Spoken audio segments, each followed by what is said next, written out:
My name's Dolan Cummings. I'm an Associate Fellow of the Institute of Ideas. I'll be chairing the debate. The topic is From Banning Burqas to B&B Bigots. Can Europe tolerate religious tolerance? So that slightly confusing title reflects a slightly confusing debate, I think. There's a general consensus that Europe has been a secular part of the world and also tolerant part of the world, where religion has been practiced fairly freely, much of the time with few curbs. But recent developments, such as the banning of the burqa in France, banning of minarets in Switzerland, suggest that perhaps there's worry that some forms of religion, particularly Islam, cannot be tolerated. Even in Britain, though, we have peculiar concerns about religious discrimination even from Christians. Chris Grayling MP made a comment about suggesting maybe B&B owners should be allowed to turn away gay customers, which of course caused a huge outcry. So again, it's a question about how secular is secular. Does the state have a responsibility to ensure equality when it comes into conflict with values of tolerance? So I'm sure you're all familiar with that debate. Let me introduce the speakers. First to speak will be on the far left, Nathalie Rothschild, who's a commissioning editor at Spiked and coordinator of Young Journalists Academy, and UK correspondent of Judist Krønike. Second will be Abid Raja on my right, who's the chair of Minotek in Norway and the author of Dialogue on Violence, Suppression and Extremism, and recently won the Freedom of Speech Prize in Norway. I should say this session is in partnership with the British Council, which operates in Norway and elsewhere. Third to speak will be Bruno Waterfield on my left, who's a Brussels correspondent for the Daily Telegraph and author of No Means No, a pamphlet on the EU. And then finally, we Dr. Evan Harris, who's a campaigner for secularism in the public sphere, a former science spokesman for the Liberal Democrats, and writer of the Guardian's political science blog. He's also on the advisory board of the Social Liberal Forum. Right, okay, where did it go? Natalie. On the surface, it looks like Europe is in the grips of a new culture war, a clash of civilizations with religious minorities and their defenders on the one side, and atheists and defenders of the Enlightenment on the other. The question of what place religion has in a modern 21st century society appears to be divisive and contentious. Yet from the burqa battles in Europe to the debates around faith schools in the UK, what's clear is that what's really at stake in the West today is tolerance. Today, the modern ideal of tolerance is under attack by those authoritarians who want the state to ban religious symbols, but it's also under attack by those who say that religious practices should not just be allowed, but must also be respected, even celebrated, and even safeguarded through laws.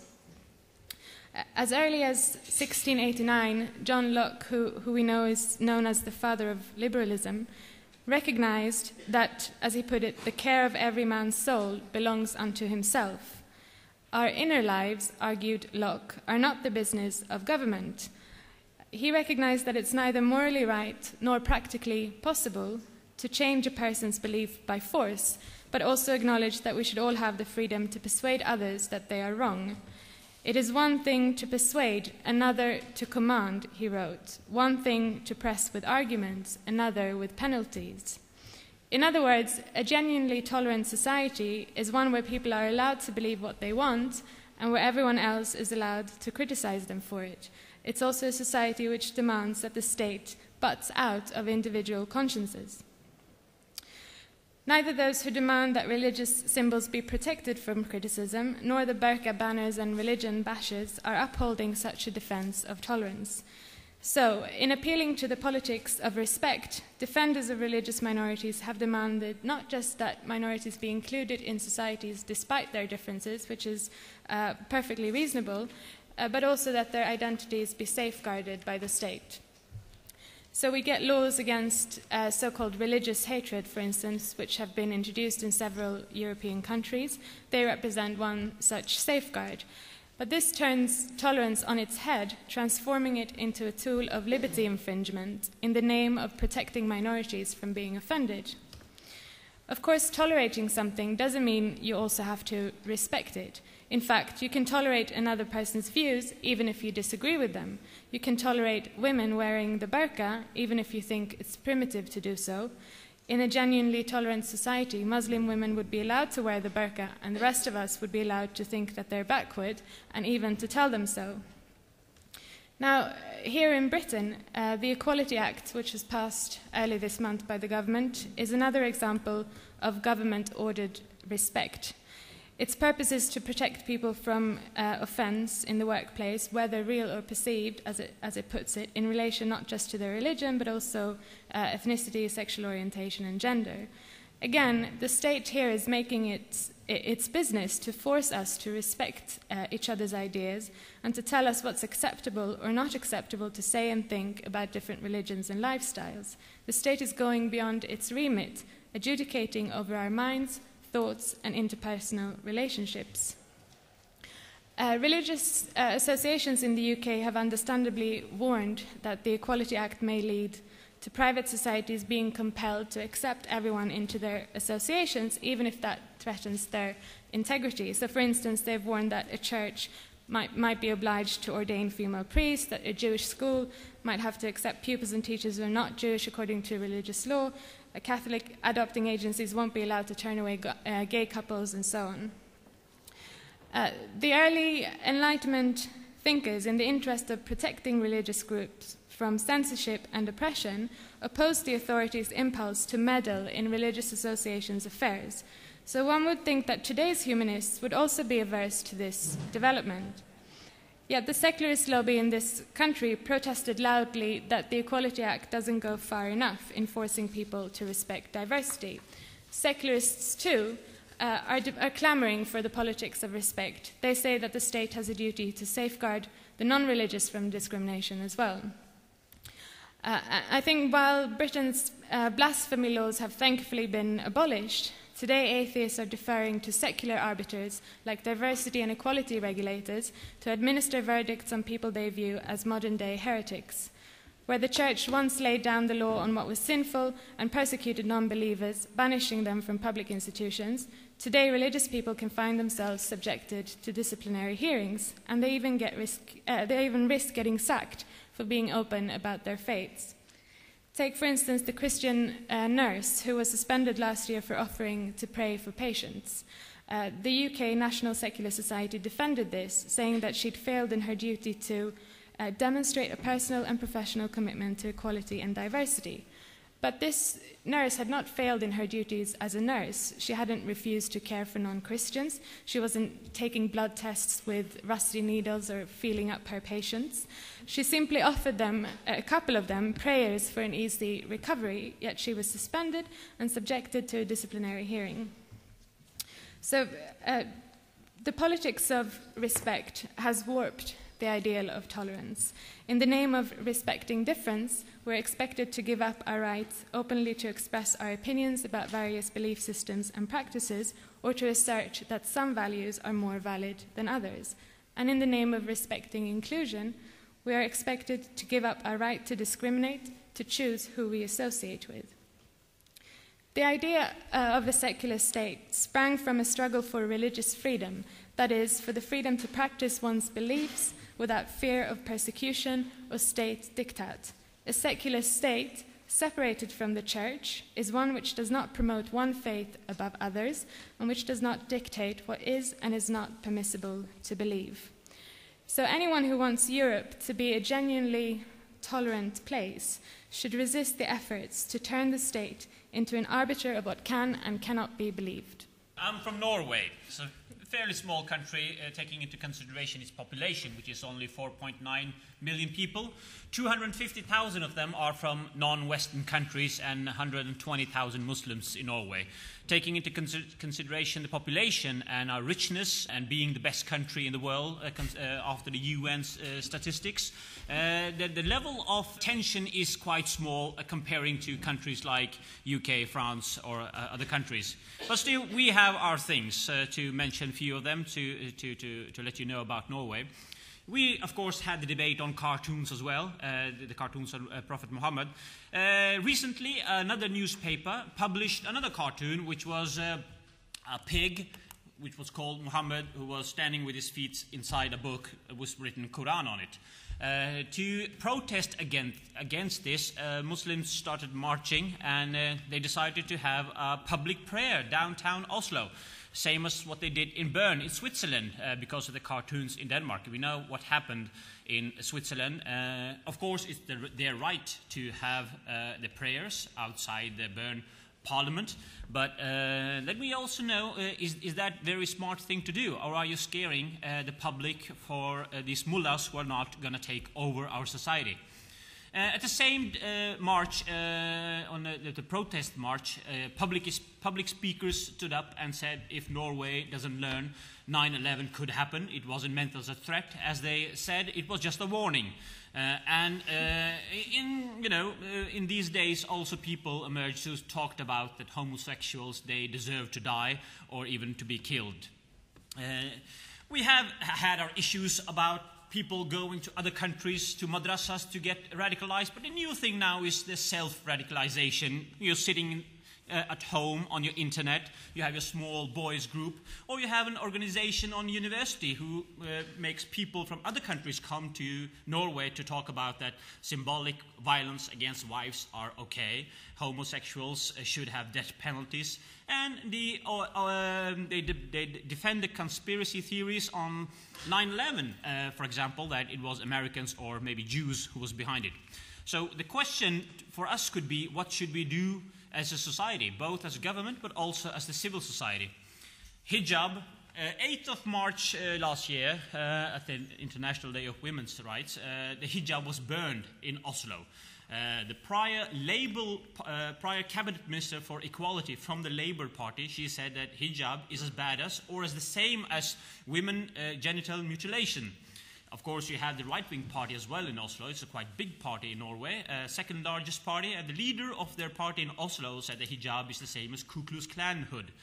And you have other people also saying things about hijab, like it's not just covering your head, but it's also covering your brain.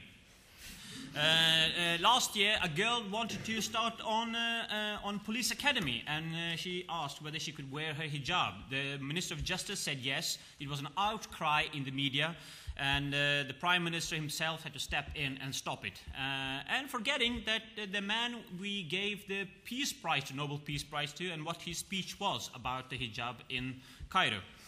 Okay, I will move on. This is giving you a brief idea of what's going on in Norway. We're still 20, 30 years behind UK when it comes to religion tensions, but it's coming out. We can start having some questions about limiting the rights to build minarets or limiting the rights to wear hijab burqas. Is that actually limiting somebody's rights? Or you can ask the question, are you really free to choose if you are actually want to choose a burqa? Or is your upbringing in the culture itself so much suppressing that you don't have any choice, that you have to choose that? Are all values good? Customs and cultures, are they equally good? Or should we discuss those and try to change cultures that we find not good in this society? Is bread and butter policy good enough? Just bring them education, give them jobs, and the values will change by themselves? Or should we do more than that? Should we have actual debates on values?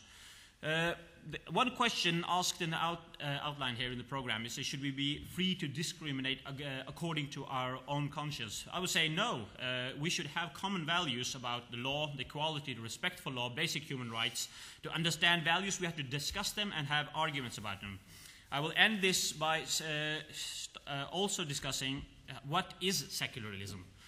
We're discussing this in the break just before coming in here. And on one hand, people will say secularism is in favor of democracy. If you are in favor of democracy, that's secularism. Other people will say if you're secular, you're non-religious. You will believe that religious has no say in your life.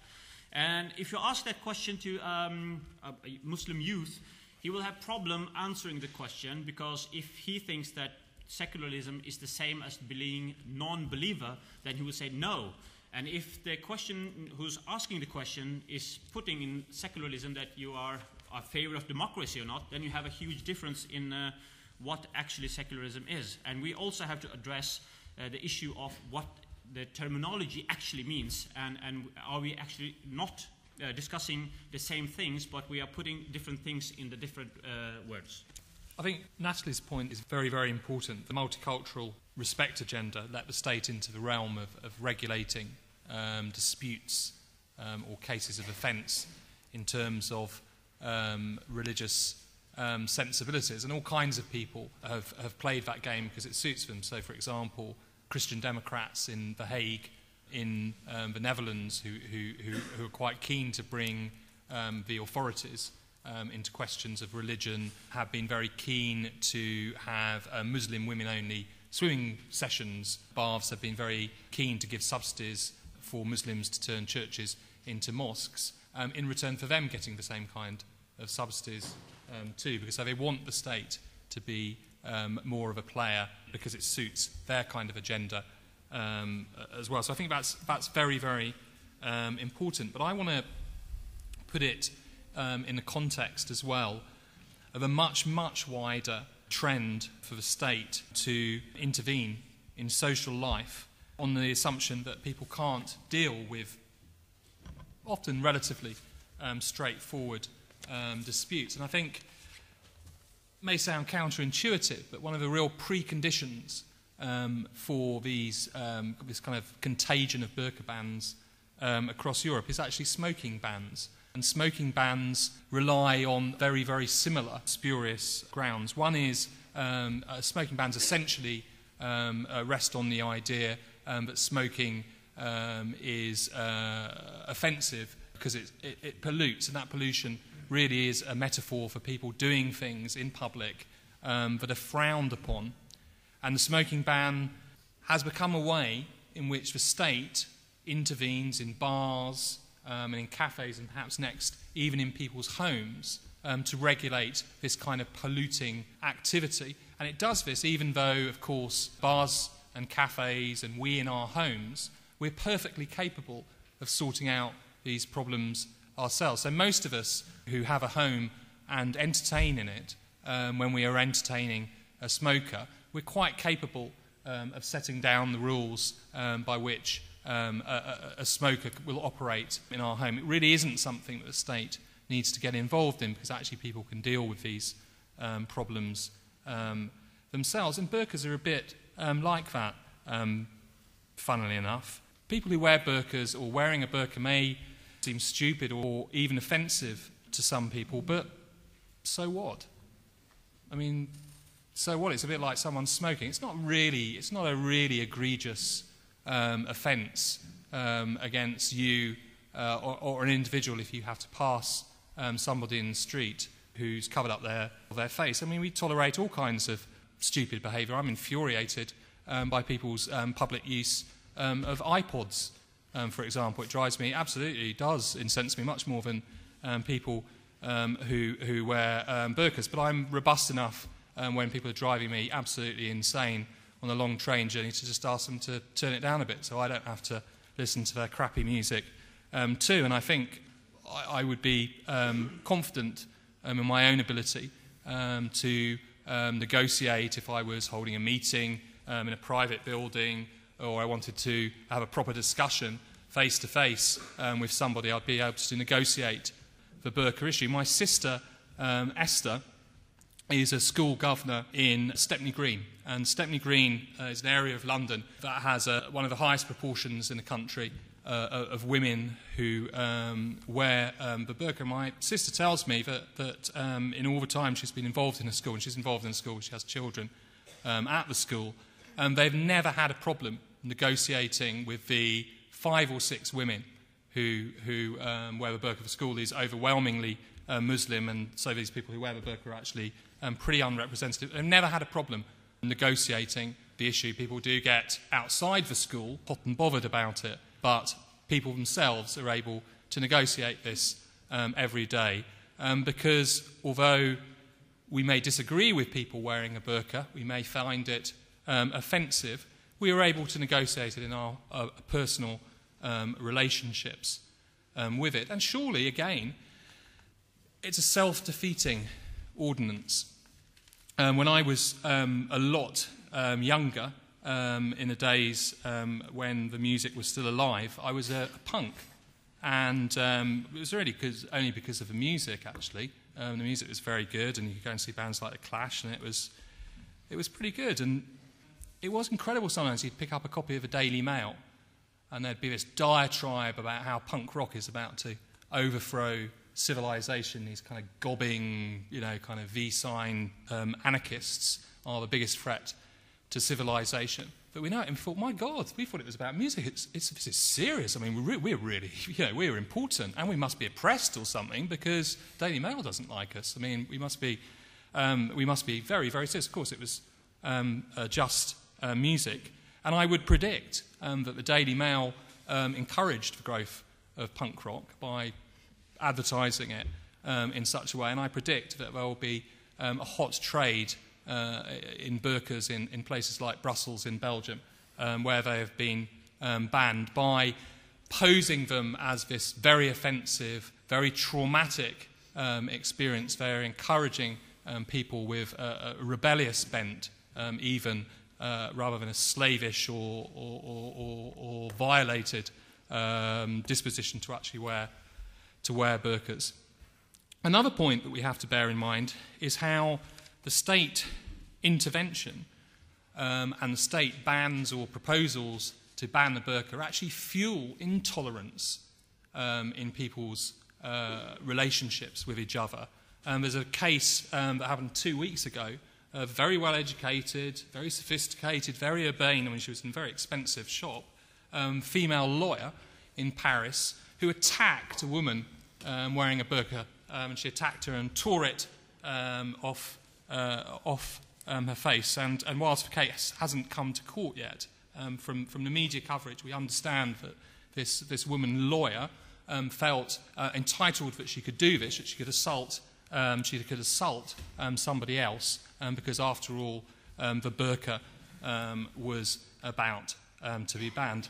And I really think we need to get a bit of a grip. I mean, some of the people who talk about burqa bans and people who built political careers on it, such as Geert Wilders, really do overstate their case. I mean, he compares kind of few cranks and loonies who are fundamentalist Islamists. He compares the threat to the Western civilization or to civilization as with the Nazis. He says these people are comparable threat to civilization as the Nazis, and that's infantile. It's absurd. I mean, do you really believe it? I mean, get a grip. Anyone who thinks a handful of women with a sheet over their head are a threat to our way of life, you've lost the plot. You really have lost the plot. You need to get a grip, and you need to grow up.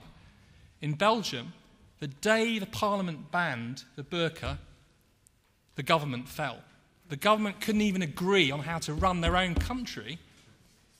They couldn't even hold a vote on it, they disagreed so much. But every single MP in the Belgian parliament could agree to ban the burqa because it oppresses women and it's a threat to security and all the rest of it. Now that is a sign of a country that has lost its grip. That is a sign of a government that is utterly irrelevant to real problems facing its country. It's much easier to intervene in our lives. It's much easier to create new problems between people than actually get on with it and sort out some real problems. Thank you. Well, what I want to do is set out what I think is the mainstream secular view of what secularism wants. And I wrote something in The Guardian called the Secularist Manifesto, which I'm hoping to tweak, but have accepted as what we're seeking to obtain. And I think it's different from what religious people describe secularism as. I mean, I don't know any secularist who's militant or aggressive, but that's what we're always described as.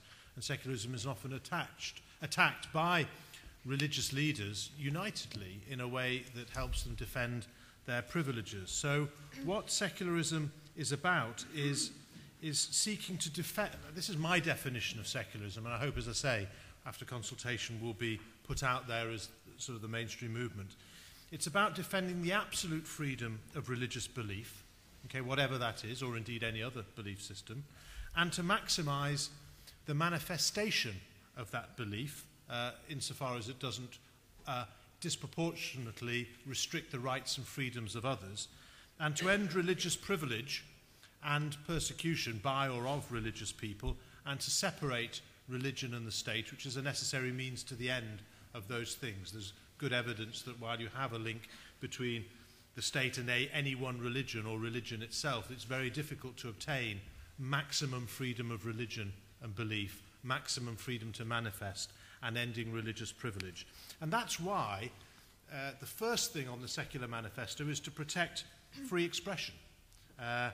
So protect all expression that doesn't directly incite crime or publicly and directly, using threatening language, attacks someone individually, publicly and directly, which is why we led the opposition to the government's proposed religious hatred bill in 2005, which had a very wide offence that merely using words or language that caused offence, which were insulting or abusive, whether or not you intended to do so on the grounds of someone's religion, would be a criminal offence. And that was defeated by one vote, but it justified my 13 years in Parliament, I think. Why we led the call for the end to the blasphemy law, why we have opposed consistently the attempts at the UN by religious states to have a defamation of religion law, and why we oppose burqa bans for the reasons that have been given, and I'll go into that a little. But I'm a little confused about some of the points made in this debate. I'll just say a couple of other things that we do.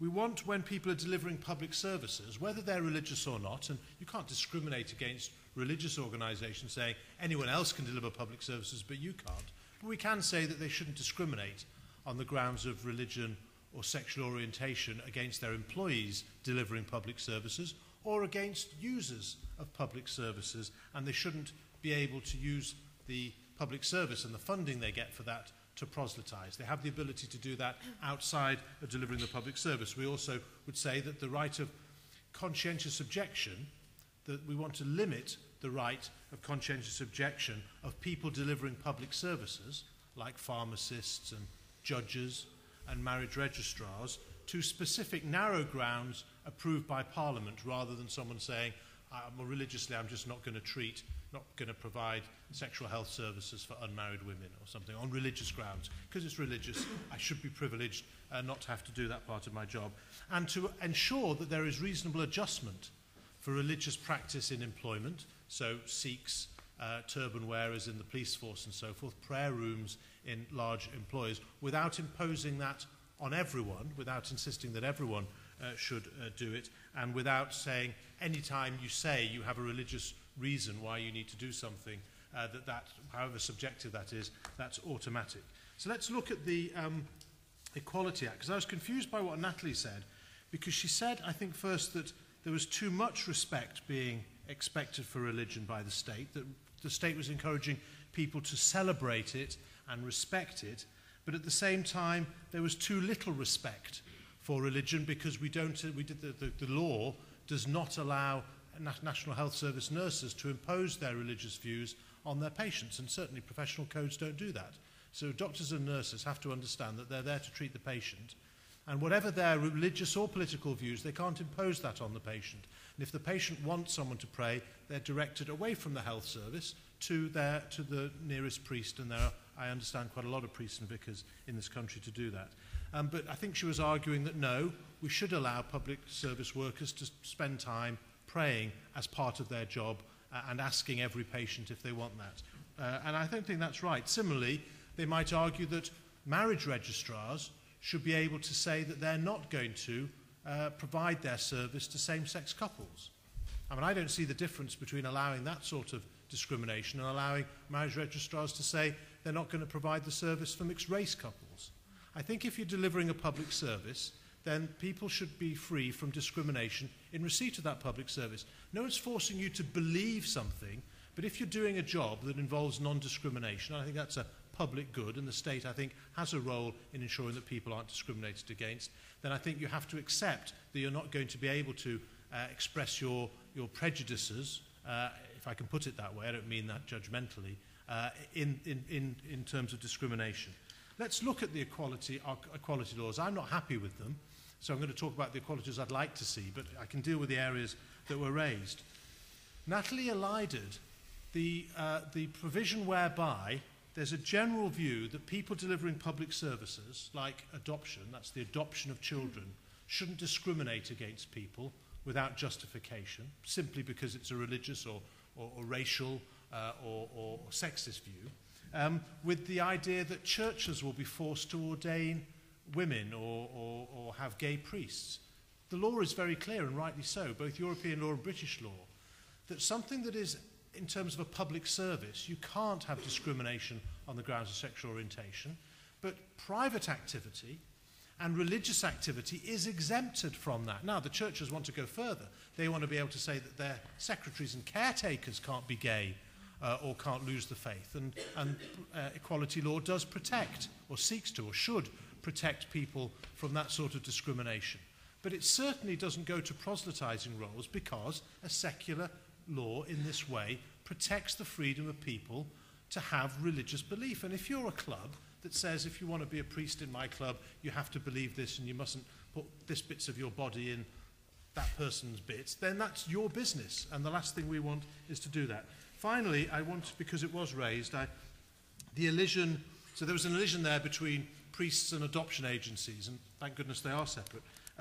But there is this question of an Elysian between a smoking ban and a burqa ban. I mean, I was one of the people that voted on the question of the smoking ban, and I didn't do it on the basis that smoking was offensive. I didn't hear that raised at all.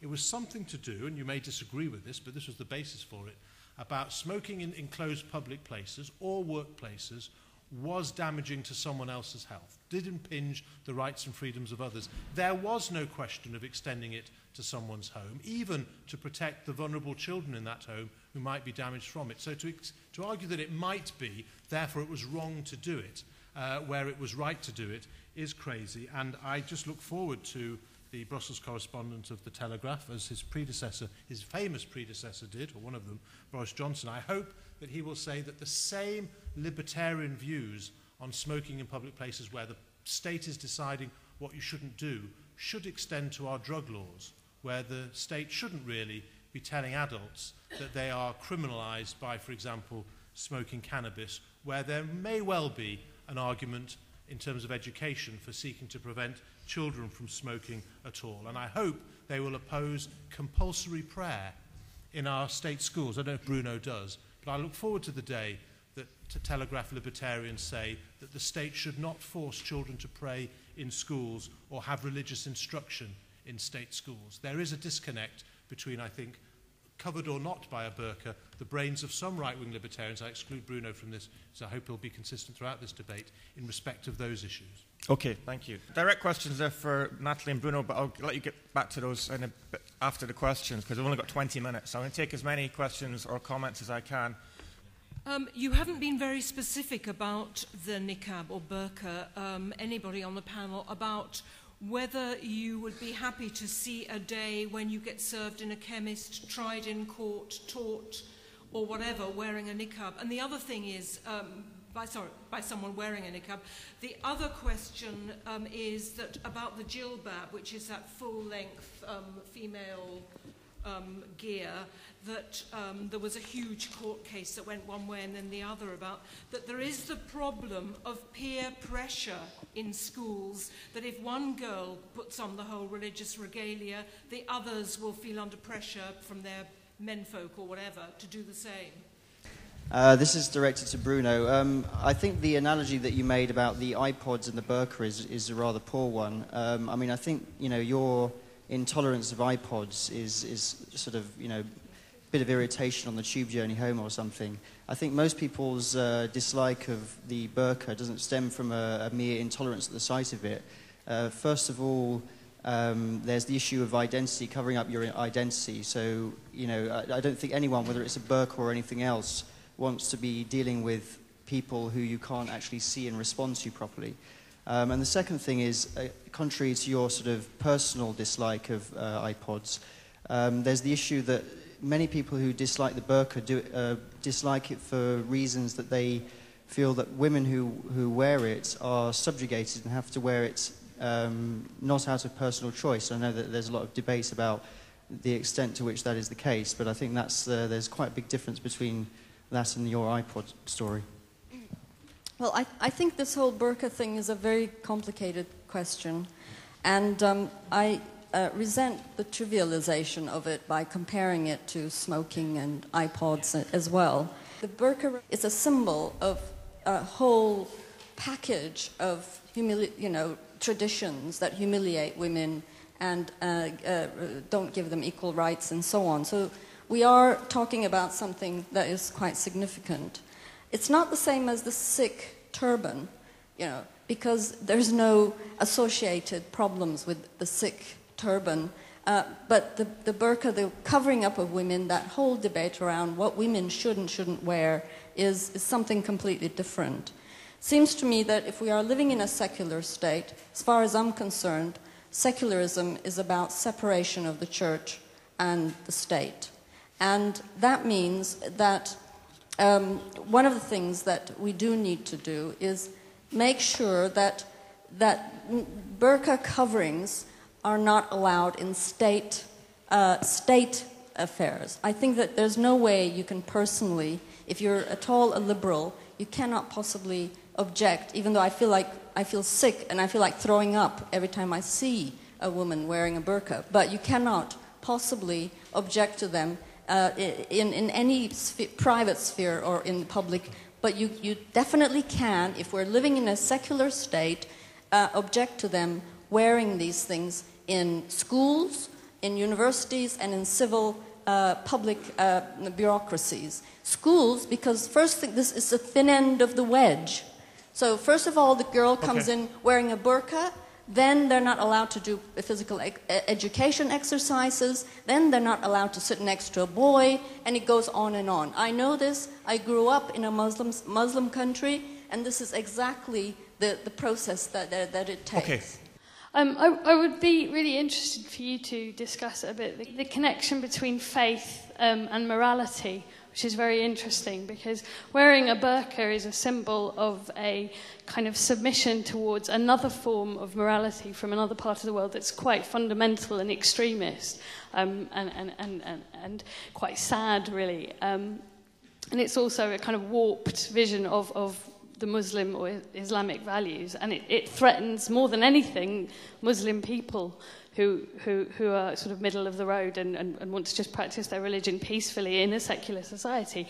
So that's probably, there's a deeper reason why people find it offensive. I think I've probably covered the same ground as a woman before about the iPods.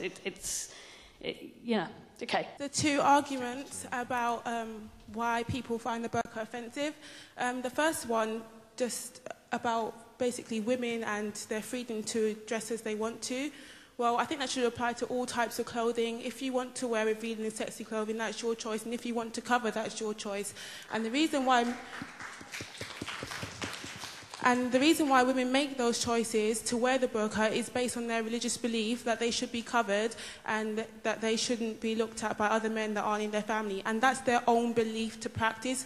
And they're not opposing it on other people by wearing it innocently down the street. They're just practicing their own belief and to the level that they want. So if they want to cover their face or they just want to cover their head, that's their own personal belief and their own personal right to practice that belief. And about security as well, because women are doing that for their own religious reasons, it's been said by imams or leaders of our faith that it's okay for identification purposes to show your face to people. So all the issues about ID and women or security reasons, well, they're invalid now. So what else have you got? Okay, thanks. At the front and then back to the panel. I'd just like to second that statement. I find it really terrifying that pretty much everyone on this panel and who has spoken, apart from the last speaker, has been really surprisingly negative about the burqa. There's been talk of sort of it being threatening somehow, that it's disgusting, that it makes you feel like you want to throw up when you see someone wearing an article of clothing. I've seen much worse clothing. It doesn't bother me that much. But, you know, and also this talk about it being a primitive, backwards thing to do, the women's menfolk. I think that this is a symbol generally about how Muslim women are really excluded from the discourse about this in the first place, not by their menfolk, not by their religion, but by the people who are having this discussion. They're not allowed to be part of this discussion. A liberal society in general, and a liberal rule that values women's rights, should not be telling women what they can and can't wear. And I think saying that someone else is trying to tell these women what they can and can't wear, and they're poor, delicate creatures, and we must protect them, is a terrible form of chauvinism that we as a society should not be engaging in. I think Bruno did raise an important point in saying that these things usually can be better and more effectively negotiated in an informal manner. And when you let the state in to spheres of, or, to negotiate interpersonal relationships, you're actually damaging those relationships further. So if you take the Christian nurse, for instance, as far as I remember the case, she'd offered to pray for 2 patients. One of them said, "No, thank you, can you please get on with, dressing my leg sores?"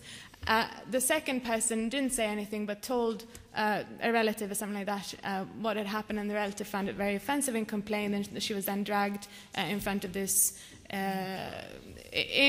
a disciplinary hearing with the blessing of the secular society.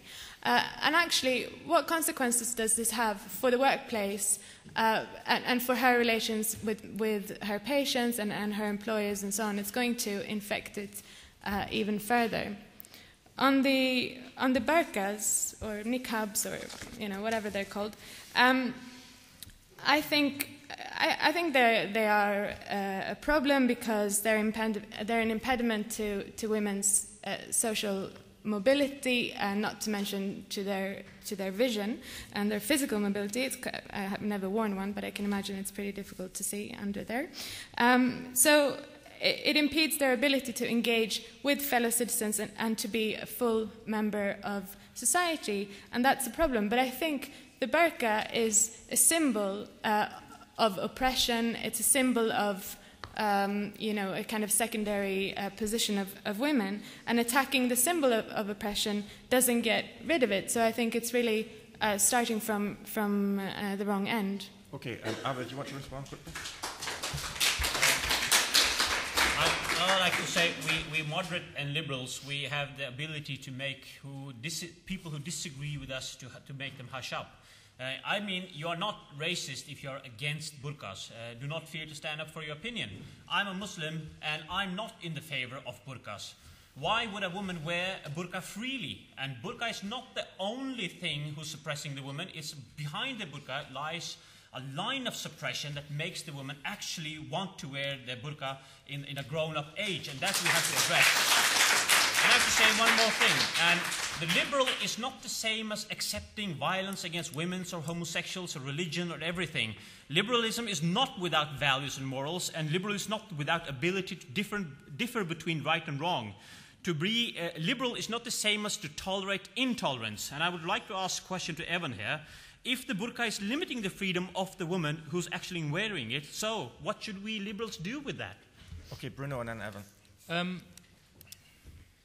I think that people wear burqas for very serious reasons, and they're not serious reasons that I would advocate at all, and they're not trivial reasons. They're not trivial reasons of belief or identity, and I wouldn't trivialise them. I think they're very bad reasons. I think they do. The burqa is a symbol of the subordination, whether it's the willing subordination or not, of women, and I wouldn't trivialise that. I think that's quite a serious issue, and it's another discussion.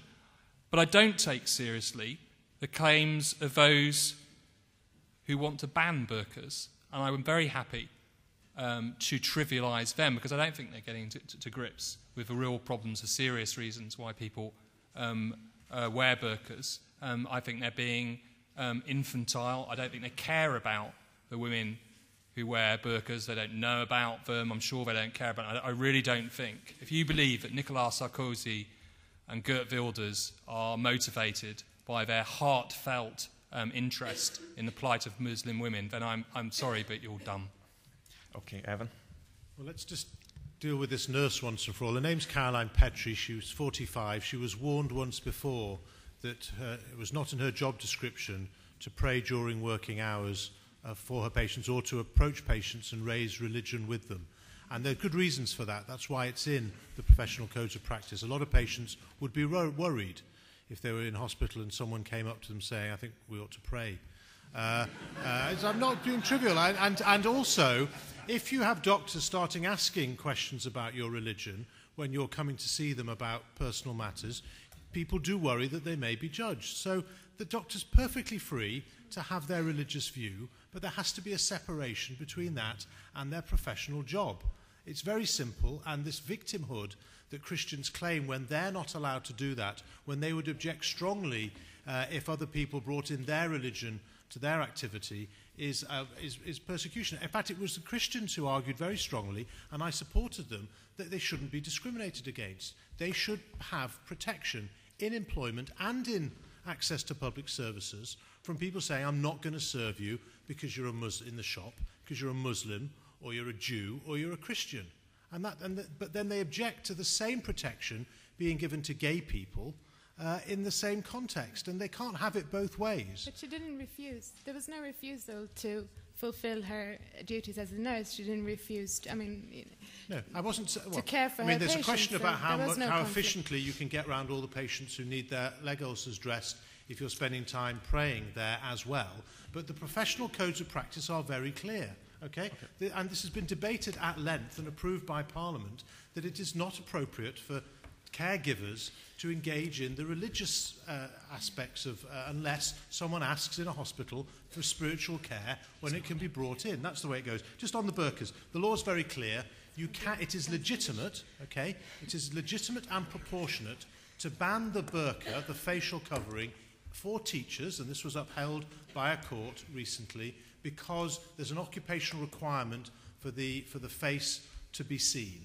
Similarly, it is legitimate and proportionate for school uniform policies to place restrictions on religious garb, as long as it's done in a fair way, that is, with consultation. But there isn't any proportionality in having bans in public places, and I strongly disagree with the lady at the back, and with the Turks, and with the French, that there's some issue about in public services.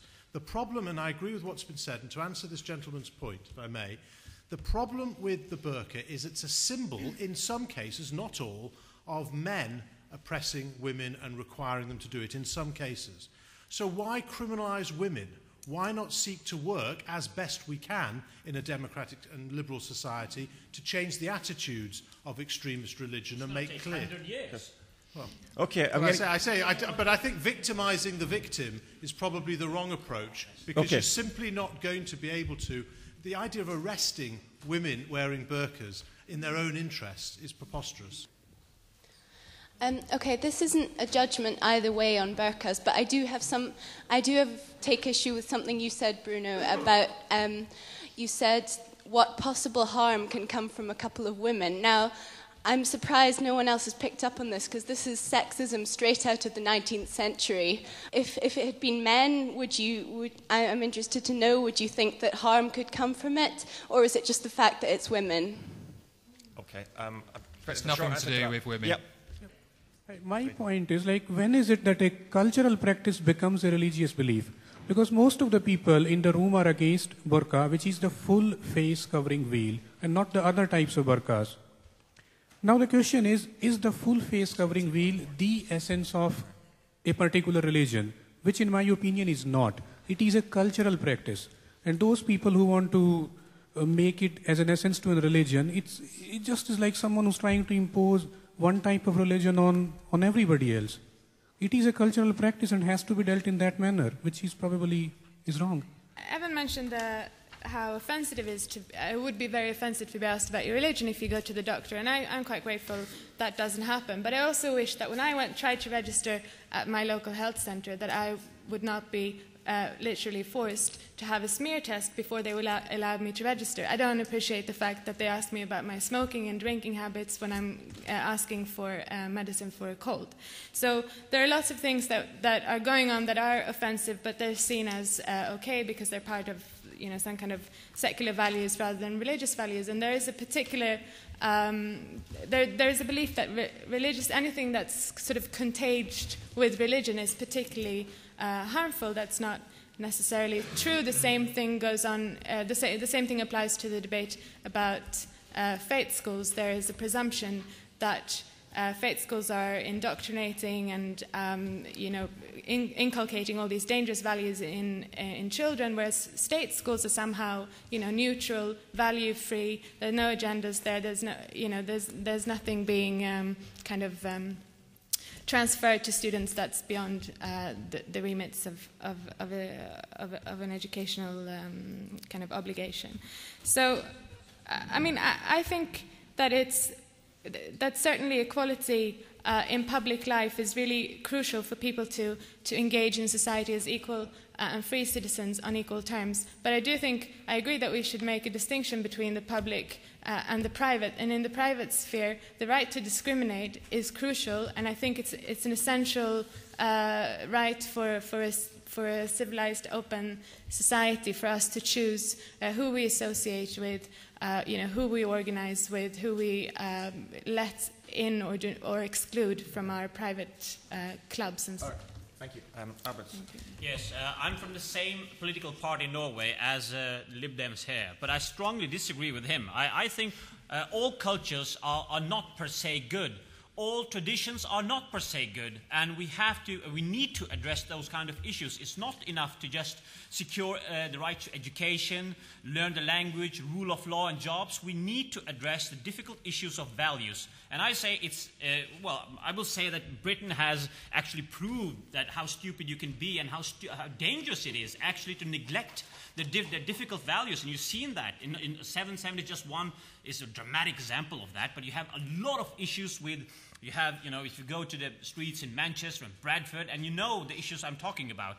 Not addressing these issues is really not just dangerous, but it's also stupid. And we need to talk about values, difficult values as freedom of speech, equality of women, freedom of religion, corporal punishments, etc., and so on. And many minority women are actually brought up with shame and guilt. Think about that, shame and guilt. To grow up and choose for yourself in a grown-up age, when you're brought up with these things, with shame and guilt, how free are you actually to choose freedom? You're not that free as the liberals often want. So again, to point out, to be liberal is not to be without values and morals. To be liberals is not without ability to differ between right and wrong. And we liberals, we know how to at least point out what's right and wrong, and we should be honest and clear about it. Okay, thanks. Bruno.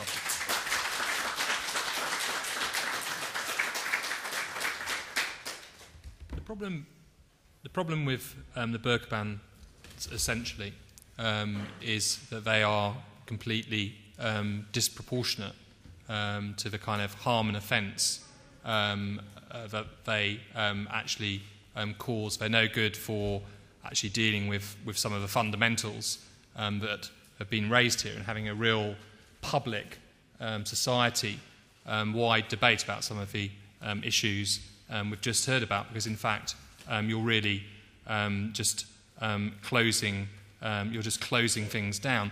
And the other aspect in which they're disproportionate and actually harmful, like the smoking bans, is it takes away from people the responsibility themselves to deal with some of the issues that we raise. The heavy hand of a state arresting or fining women for wearing cloth over their heads won't deal with any of the debates that should rage about multiculturalism, the role of religion in society.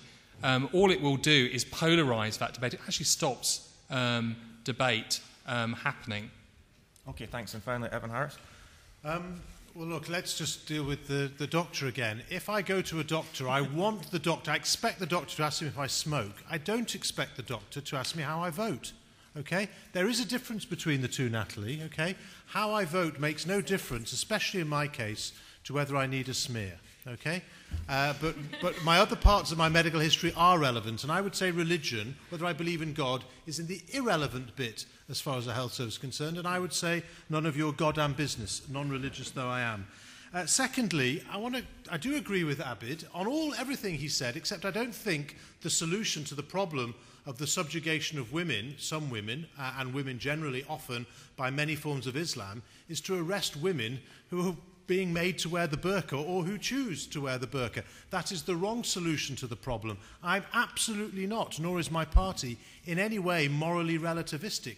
We are very firm and clear on some of these issues, but that's the wrong solution. And to argue that it's a matter of obscuring faces, I find that large beards tend to obscure the faces of men. And I've often mistaken one man for another, and once a woman for, it's a complicated story, okay, because of the growth of hair. Indeed, it's peculiar circles. So we've got to get away from these. We've got to get away from these red herrings. There is a problem, and that's why I argue very strongly for secularism about the approach that many religions, not all, take to women and gay people. You know, women are not treated specially to protect them. They're placed, as Woody Allen put it, beneath a pedestal, not on top of a pedestal, and we need to address that through education and by preventing religions from getting a grip in the public services, and so that we can have that debate and dispute in the private sphere and in social debate without giving them privilege in the public services. And I wait with interest for people to subscribe to the view that religious inculcation at school cannot be a good thing. Let's have school as a space where children are taught to doubt, not to have faith.